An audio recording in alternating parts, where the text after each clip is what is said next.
Super Dad Team Cake for today's video. Hi mga beshi ko!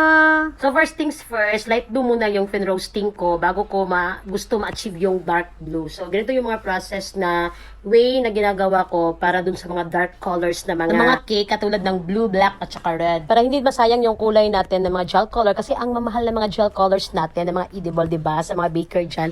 Tsaka pag marami yung nasobrahan yung kulay ng ating mga icing ay may tendency na papait yung cake natin. So sa ganitong way, hindi papait yung cake natin kasi yung manipis lang yung dark color at saka hindi naman masyadong makulay yung first coating natin. Anyways, dahil adult na yung magbe-birthday, so Superman yung team, kaya sinabihan ko si client na instead of Superman logo is Super Dad yung ilalagay natin. So nag-okay naman si client at saka naghingila ako ng picture para palitan yung pic ni Superman ng ating celebrant. So instead of Superman na picture, ang celebrant ang ating ilagay. So this is the final look sa ating Super Dad Team Cake. O diba, bagay naman